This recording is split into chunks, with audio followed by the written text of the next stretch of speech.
ఇగో ఇదే ముందు భారత్ హిందూ దేశం, దానికి రాజ్యాంగ ఆమోదం అక్కర్లేదు. RSS chief Mohan Bhagwat comment.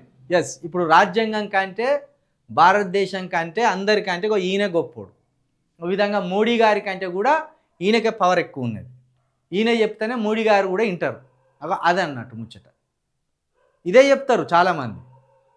RSS ఏది చెప్తే బీజేపీ అదే వింటుంది, ఆర్ఎస్ఎస్ చెప్పిన దాన్నే బీజేపీ అప్లై చేస్తుంది అంటది. ఇప్పుడు ఈయన చూడు, సరే భారతదేశం హిందూ దేశం అయితే హిందూ దేశం అని బోర్డు మార్చుడి, బాధేమున్నది?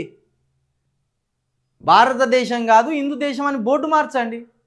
హిందూ దేశం అని బోర్డు మారిస్తే తెల్లారకల్లా పేదరికం పోయి అందరూ కోటీశ్వర్లు అవుతారంటే అందరికీ సంతోషమే, అందరికీ సంతోషమే.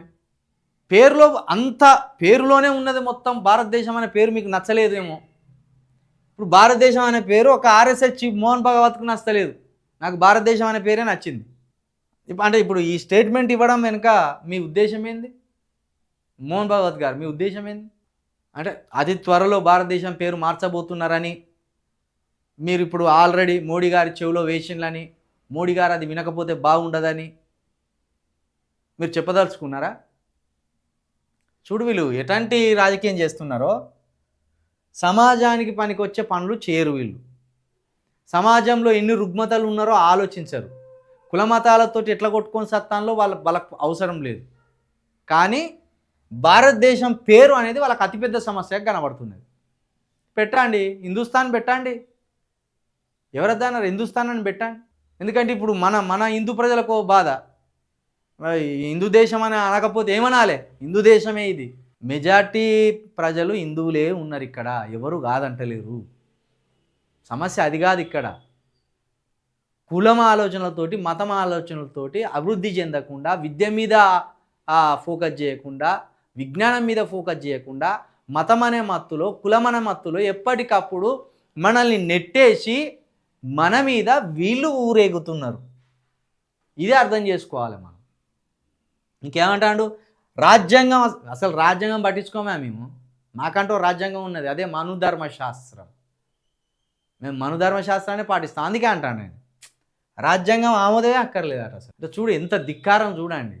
ఈ మాట కనుక ఎవడన్నా అంటే ఊపునున్నా. ఇప్పుడు రాజ్యాంగంతో ఆమోదం ఉండదా అని? చట్టాలకు అసలు విలువే లేదా? మోహన్ భగవత్ గారు చెప్పినట్టు చట్టాలకు విలువే లేదా? ఇంత దురుసు మాటలా, ఇంత అహంకారమా?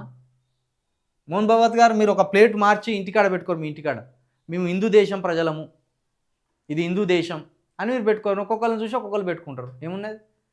మీకు రాజ్యాంగంతో పనే లేదు కదా, మీ ఇష్టం కదా.